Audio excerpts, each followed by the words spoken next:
পৃথিবীর মধ্যে ভারতবর্ষে এই মুহূর্তে ইউপিআই লেনদেন বা এই ধরনের অর্থনৈতিক লেনদেন এখন সব থেকে জনপ্রিয় একটা প্ল্যাটফর্ম বলা যেতে পারে। আপনি আমি যারা এই ইউপিআই লেনদেনে অভ্যস্ত হয়ে উঠেছি বা আমাদের মতো যারা প্রতিদিন বিভিন্ন ক্ষেত্রে ইউপিআই এর মাধ্যমে টাকা আদান প্রদান করার বিষয়টিতে অভ্যস্ত হয়ে উঠেছে, তাদের জন্য একটা বড় খবর উঠে এসেছে। Reserve bank of India RBI আর এই ইউপিআই লেনদেনে এবার থেকে এই লেনদেনের ক্ষেত্রে 1 ঘন্টা সময়সীমা লেগে যাবে এবং তারই ব্যবস্থা হতে চলেছে বলে খবর উঠে এসেছে।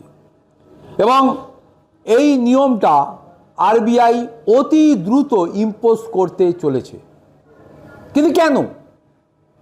এর কারণগুলো দেখে নেওয়া যাক। ভারতীয় রিজার্ভ ব্যাংক এবার এমন এক প্রস্তাব দিয়েছে যে কারণে ইউপিআই লেনদেনের ক্ষেত্রে লেগে যেতে পারে প্রায় 1 ঘন্টা সময়।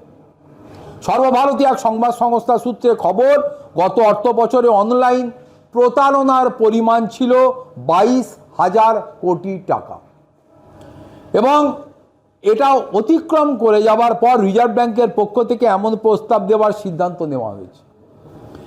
আর এই প্রস্তাব যদি কার্যকর হয় তাহলে কিছু কিছু অনলাইন ট্রানজাকশান হতে লেগে যাবে প্রায় 1 ঘন্টা। সর্বভারতীয় সংবাদ সংস্থা সূত্রে যে খবর উঠে এসছে, রিজার্ভ ব্যাংকের পেমেন্ট অ্যান্ড সেটেলমেন্ট বিভাগ একটা আলোচনাপত্র প্রকাশ করেছে সম্প্রতি। সেখানে ডিজিটাল জালিয়াতি ঠেকাতে 4টি আলাদা আলাদা পদক্ষেপ করার কথা স্পেসিফিকভাবে বলা হয়েছে।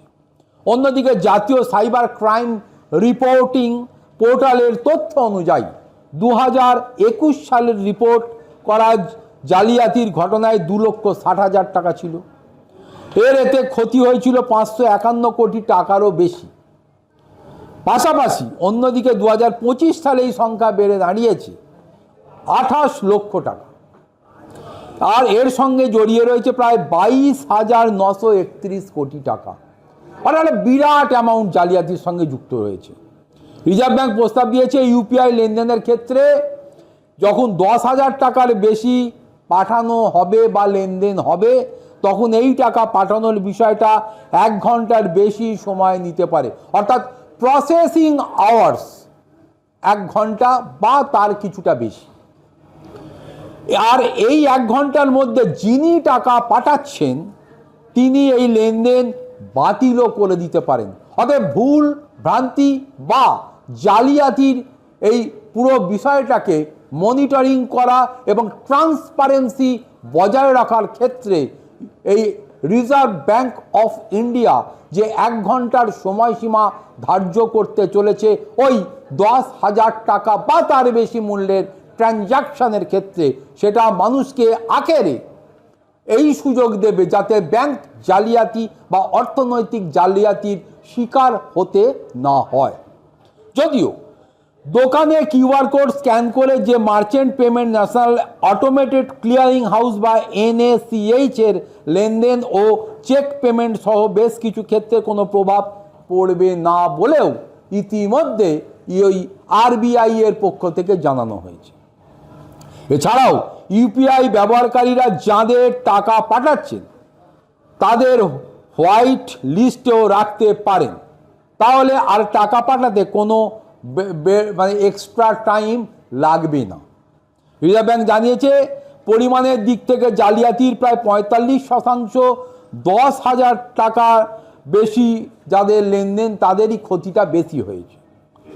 কিন্তু টাকার অঙ্কের দিক থেকে 98.5% টাকা এই ধরনের জালিয়াতির কারণে হয়ে গিয়েছে।